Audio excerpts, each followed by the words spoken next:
Assalamualaikum to Madam Azira. My name is Muhammad Firdaus bin Ma'daud from MBA 1114E. This video presentation is prepared for Madam Nur Azira binti Abbas. The event that I will run is I Want to Live. For the executive summary, the event for this time is called I Want to Live. It targets all kinds of people with problem and in distress, such as cancer patient and orphans. This proposal tell about the problem we face, the objective of the event, and identify the audience or public. Planning is done to ensure that the meeting runs smoothly and in an orderly manner and is able to provide something according to what has been said, and it is used as a reference for immediate corrective action if the implementation plan is found to deviate from the organization's original plan. Because without planning, the entire organization will lose direction and all work orders lack enthusiasm. For the introduction, Cancer Survivor Malaysia is an organisation that strives to help and care for struggling cancer patients and orphans in need of love in Malaysia. For the latest event from the Cancer Survivor Malaysia is called I Want to Live. For the background, Cancer Survivor Malaysia was established to support the survival, protection and care of cancer patients and orphans. Cancer Survivor Malaysia is a non-governmental and non-profit organisation registered under the Company Union of International Cancer Control. In 1933, cancer researchers recognized the need to share knowledge and expertise globally and so founded the Union for International Cancer Control (UICC). The occasion was a cancer congress in Madrid, during which Dr. Janquis Bandelin declared that he wished to move a motion calling for the creation of an international organization to promote the fight against cancer through research, therapy and the development of social activities. Dr. Bandelin's proposal was voted unanimously and greeted by prolonged applause.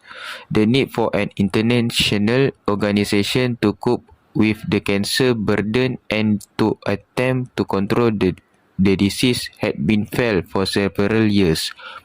Since then, UICC has grown to embrace organizations engaged in all aspects of cancer prevention and control, voluntary cancer societies, research and treatment centers, public health authorities, patient support network and advocacy group, and ministries of health.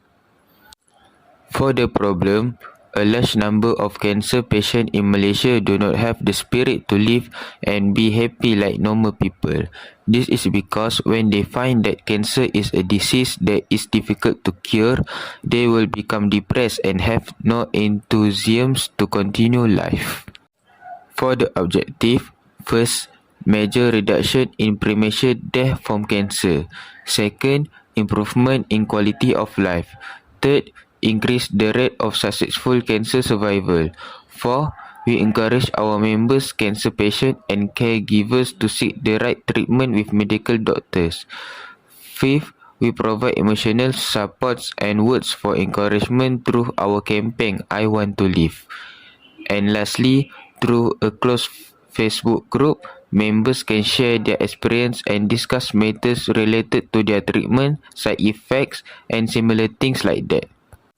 For the identified audience, during the event, the target audience for Cancer Survivor Malaysia may be doctors and professionals who are good at saying words to raise the spirit within, such as doctors, psychiatrists, social workers and some examples of cancer patients who successfully overcome it.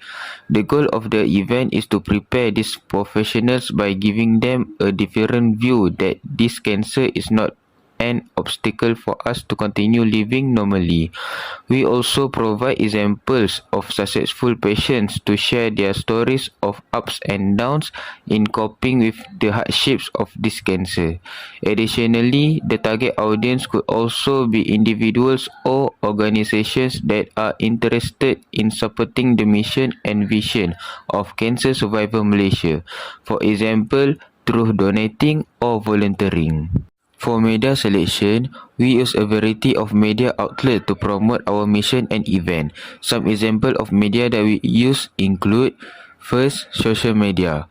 Platforms such as Facebook used to share updates, photos and videos about Cancer Survivor Malaysia's program, events and volunteer opportunities.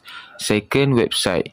Cancer Survivor Malaysia have a website that provides information about their organisation, programs and objectives. Third, email marketing.